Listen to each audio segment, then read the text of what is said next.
Every day, you essentially pay your dues by doing the harder thing when it's the right thing to do.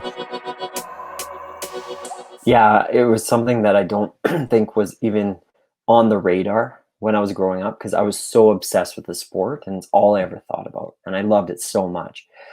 And then, yeah, around 13 years old, I was like, hmm, there's other things that are happening outside of this. And my friends don't have to go to the gym for 4 hours a day after school. I wanted to be quote unquote normal, I wanted to go to the 7-Eleven and smoke with my friends. Mm, And what I really value and what I reflected on when writing this book was that my parents let me have the choice. And my mom, you know, she let me take ownership of it. And she's like, okay, well, if that's what you want to do, then go do that. Like, I'm not going to force you to do gymnastics. And I learned pretty quickly within a couple days that that just wasn't fun. I felt like a piece was missing. yeah. But I think so often we like just keep kids in gym and don't let them try to find who they are outside of the sport as well. And I Mm, think it needs to be a balance. And I think it is between those ages of 13 and 15, 13, 16, especially for boys. Like, that's a really hard time. Your body starts to change. It rebels against you. Everything that was easy is now hard. yeah. You're in the gym 20 to 30 hours a week, Mm, failing most of the time. yeah. And that sucks. And that's not motivating and that's not fun. Yeah. Yeah. So I don't have the golden ticket, but Yeah. what I say is, like, let your child have a balance. Mm, That always is nice. And try to let them be in charge of their gymnastic goals. I think when that rebellion comes and someone tells you to do something, if Kelly told me to do 5 rope climbs, I would be like, I don't want to do 5 rope climbs and you're stupid. But if he said to me, okay, Kyle, what do you want to do today for the conditioning? If I said 5 rope climbs, I would do it yeah. intentionally. Like, it would be with more purpose. So it's become very clear that you can have quote unquote success in both realms. Mm, You can have the dictatorship and the power and the fear and the control, and that can lead to Olympic gold medals. But you can also have the environment that's a partnership where the athlete has independence and agency, gets to take ownership of their gymnastics career, where it's collaborative, where it's nurturing, where it's kind, respectful, and you can also win the gold medal. right. And so that's why I wanted to write this book. I wanted to open up that conversation to say it can be both ways. And Mm, at the end of the day, two things can be right. However, when we look down the road, there's one thing that leads to a positive life. Gymnastic, it ends. Gymnastics ends, and there's life after gymnastics. And it's a failure of the system and of the people that contributed to it that there's women and men 20 years after their gymnastic careers who are not proud of their accomplishments and who feel like the system failed them. mm, That to me is not worth it. There is there's no amount of money or medals that is worth someone being, in turmoil in their life after gymnastics and looking back and regretting that. It's that. So as we move forward, I think that there is a way to create I've been saying this a lot, but there's a way to create that demanding environment. Mine mm, wasn't all sunshine, lollipops, and rainbows. Kelly yeah. was strict and Yeah. he held me accountable. He didn't let me go to the gym and do whatever I wanted.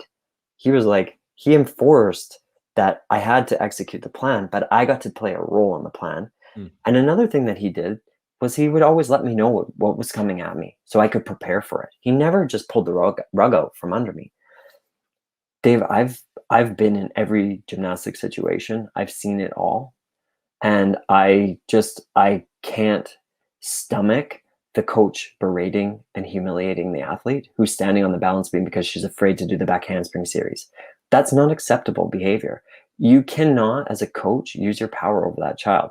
Yeah, they might do it, but they are not going to feel good about themselves. mm, And so there's a way that we can work with that child to build them up so that they feel really proud of themselves and so that they get the tools and the resources and the skill yeah. to be able to move in their life outside of gymnastics and be able to execute the double back handspring on the big beam Yeah. that is in life Mm, without feeling like they need a coach yelling at them to do it. I think that Kelly, he knew that he was a young coach and he was hungry to help me mm, and all of my teammates reach our potential. and he surrounded himself with experts. He reached out to Eugene Galperin, who passed away this year, and Eugene would come to the gym and help Kelly in the summers. Like, we would do a training camp, and it was intense, more intense than we would typically have, but they would map out the plan for the year.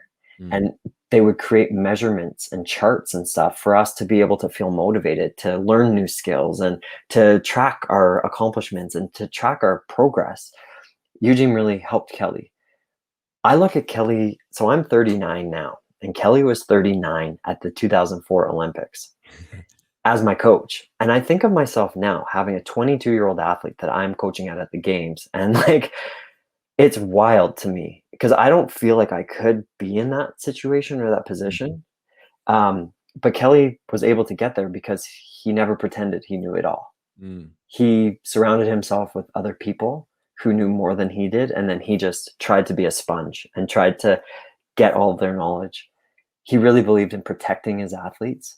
And he knew he wasn't an expert in sports psychology. So I worked with a sports psychologist. He knew he wasn't an expert in nutrition. So I worked with a nutritionist. He knew he wasn't an expert in sports science. So we had a strength trainer. Like, he wasn't trying to be the one-stop shop. And I think that's where I would like the sport to shift and move to. Yeah. The pun, the shift. No paid advertising there. Right? No paid advertising. But I would like gymnastic coaches have a great skill set. They're so technically gifted, and their role is to like empower these young people to become strong, independent adults.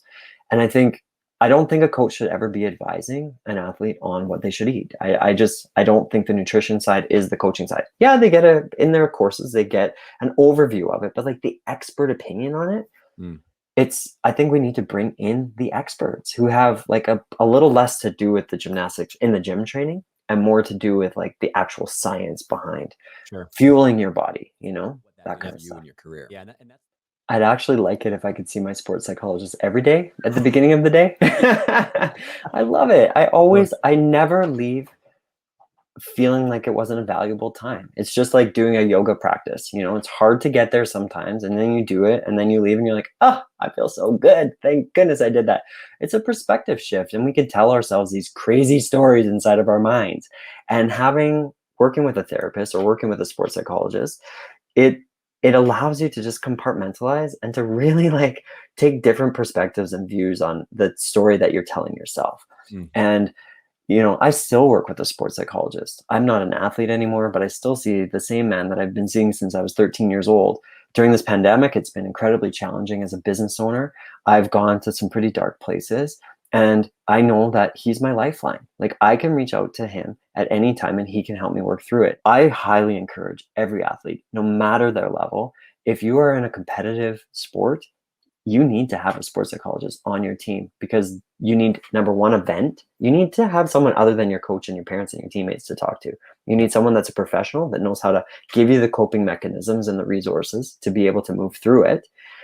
And you need that consistency. It's the checkup. You have to take care of your mind.